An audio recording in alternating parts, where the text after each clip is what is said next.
And now for our feature presentation. Ladies and gentlemen, may I have your attention, please?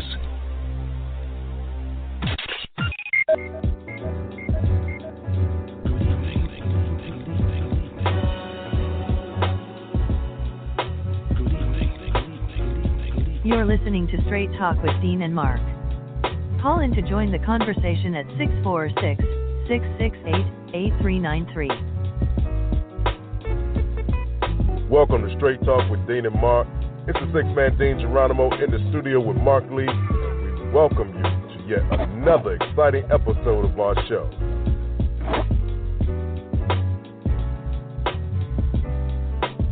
Ladies and gentlemen, good evening. It's the middle of the month, and summer will be here in about 4 days.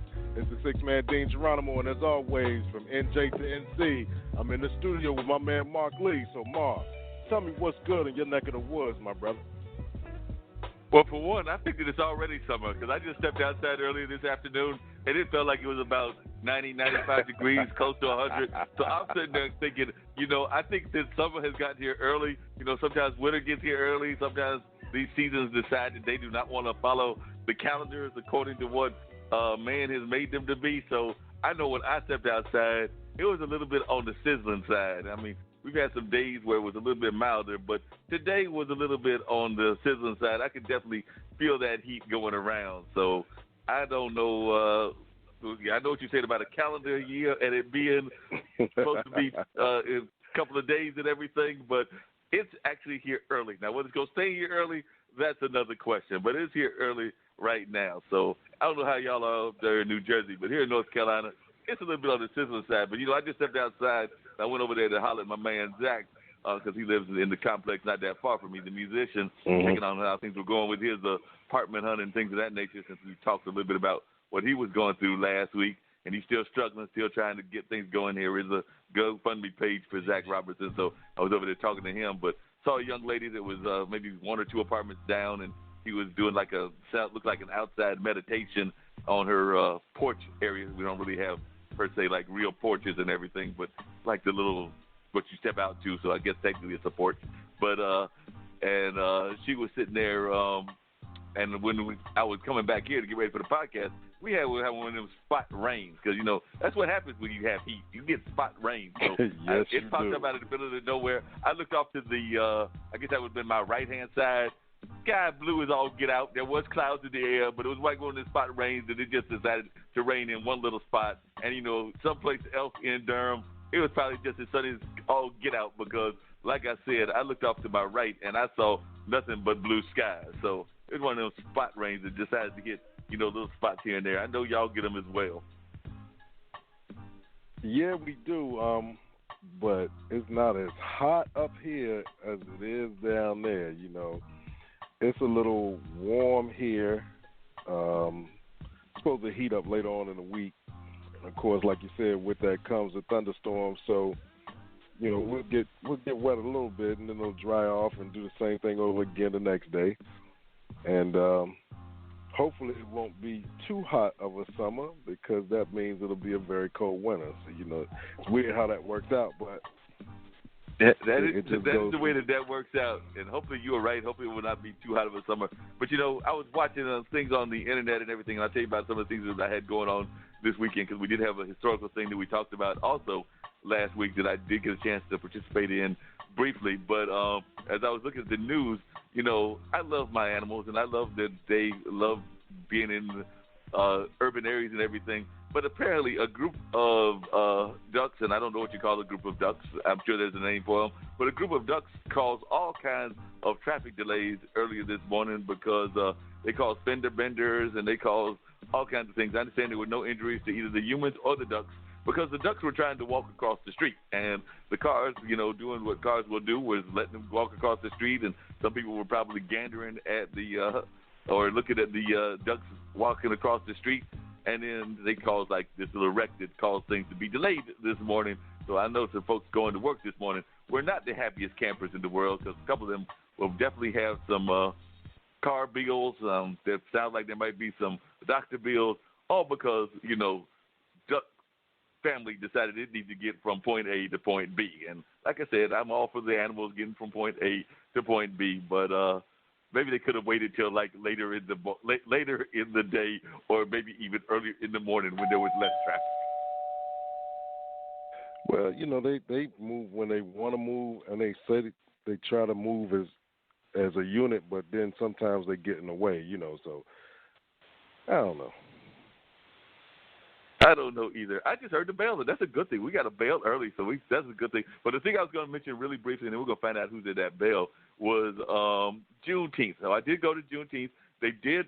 I don't know about today because I did not go by Hayti today, but as of yesterday, it was still a semi-buried time capsule. So the time capsule has been put in the ground, but they still got to cover it up and make sure that it's officially buried. But the time capsule has been placed there. They had a drum line, actually a couple of drum groups, an African drum group, the more standard drum line, like what we've seen in the movie drum line, and what the high schools have and everything, as well as some modern dancers and some African dancers that carried people from Hayti down to the actual Juneteenth celebration. I did get a chance to walk by there, see some of the vendors, hear a little bit of the music, not a lot because they were running a little bit behind, but I did get to see a little bit of the music, talk to some people that were there, including a guest that will be on our show next month, Brenda Howerton, who is our county commissioner, or one of our county commissioners. Also saw Javiera and Jillian, who are our city council people who have been on the show in the past, and they were traveling with Charlie Reese. And I was giving Charlie a hard time because they put together this progressive coalition of the three of them, and I've had two of the three on, but I have not had Charlie on. So Charlie said that he's going to have to change that. So maybe next week or in the next couple of weeks, we'll get Charlie on so he can talk about what he's got going on.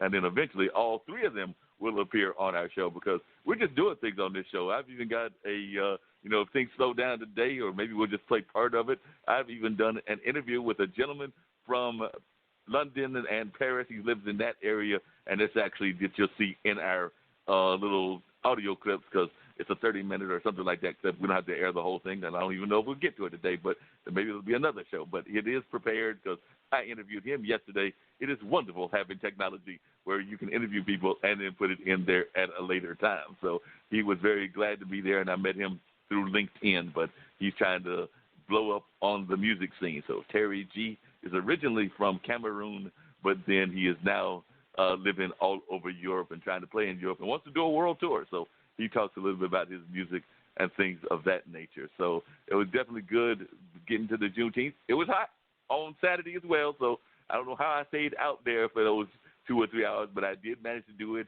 and I did hit the food trucks. Those food trucks are wonderful. A little bit, they hit your pocket like the fast food and the restaurants do, but so I may regret it later on in the week, but it was yummy while I was having it.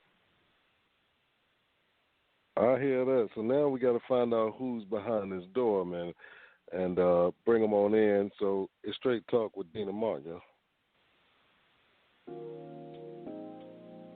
This is Nikki Hall, founder of Simply Radiant LLC, a woman with great passion and skill to make you look and feel better. Meet me where you are.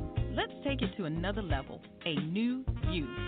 See you soon. Call 919-971-6243. Make your place today.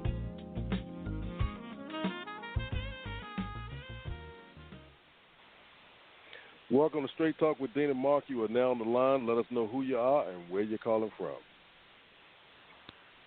Yeah, this is Sulaiman Mausi calling from the Dome Group and Art of Cool Festival from Durham. Well, I'm in Detroit. I live in Durham, North Carolina. I'm in Raleigh. All well, right, I appreciate you. I appreciate you calling, and you're doing some great things in the music business, and I'm glad that I'm finally able to get you on this show. I've been trying to get you for a while, and I'm glad that you gave me the correct pronunciation because, I've been probably butchering it for all these years, but I try to get it right, but I always try to put the accent on the wrong part of everything. Even Ray, our mutual friend, has been like, it's not the way he pronounces it. I'm like, I try. So, we do what we can do. But absolutely. Let me tell Dean about what you've got going on.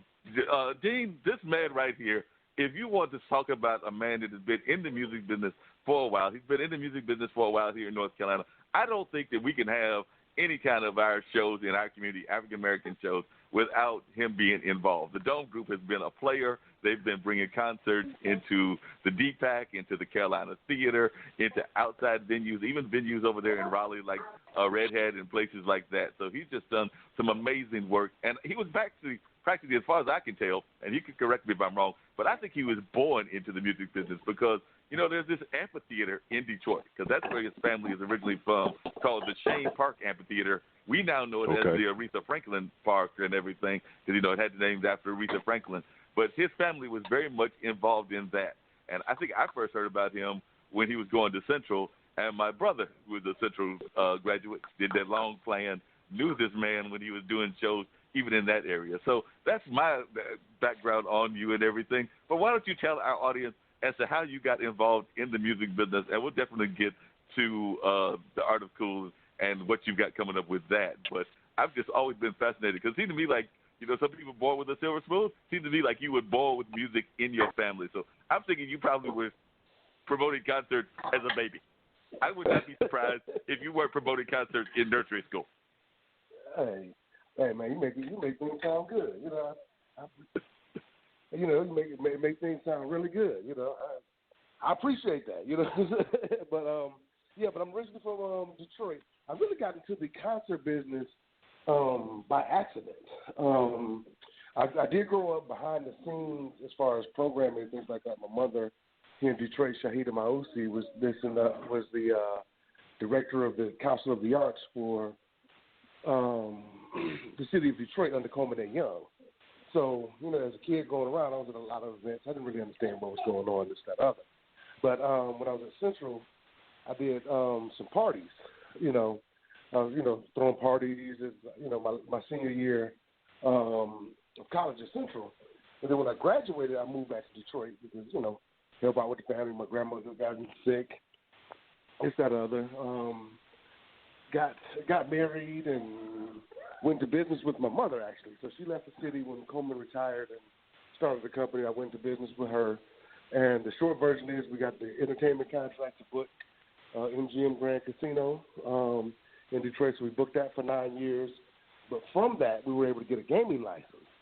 So when Chene Park came up for bid, you know, we made our proposal one of the best is the fact that we had that gaming license, because, you know, to have that, it's worse than going through an IRS audit. So our books were squeaky clean, and we only did good business. So in 2004, we got the opportunity to take over manage the facility for the city of Detroit. So I'm responsible for all the bookings. We cut the grass, we replace the pipes, everything that comes with running the, we book the shows, market the shows, put up the money, everything. So I was able to learn how to do shows, and, like I said, kind of just trip across it. So it's kind of an evolution over the last almost 20 years now. It's incredible. Yeah, and you, like I said, you've done some amazing things. You've worked with some amazing artists. And I was just wondering, now, what was your major at Central? And also, because I think it was business, but you can correct me if I'm wrong, but also, what are some of the things that you learned from doing these kinds of concerts and managing Chene Park and everything? Because I'm imagining, like you said, you went into it, going into it with your parents and with your mom, to be exact. So I was just wondering, what are some of the things that you learned about the music business, and what are some of the things that shocked you? Because, like I said, if you talk to the average kid, like the average college kid or even high school kid, you've got the dream job. You're over there meeting with the stars and getting ready to work with them on a regular basis. But I know for a fact, because I've done stuff in the entertainment business too, it's not all cookie and candy. Sometimes there's some bad parts about it as well. So I was just wondering, what are some of the things that you've learned about the business? And if you want to share some of the stories of some of the people that you've worked with, that would be great too. Because, like I said, I know that y'all have changed the name to the Aretha Franklin Park, so I'm imagining at some point you probably connected with Aretha. I did. But my degree from Central was actually in history. I majored in history with a minor in business. So that's what my actual degree is. But as far as artists, I worked with Charlie Wilson. I just did 2 shows with Charlie Wilson this weekend. Mary J. Blige, Neo, on and on and on. Wow, who haven't I worked with? I got Kenny G on Wednesday. Damien Escobar, Nas, DMX. Speaking of Charlie Wilson coming up at the CPAC September 13th in Durham. So I've been blessed to work with a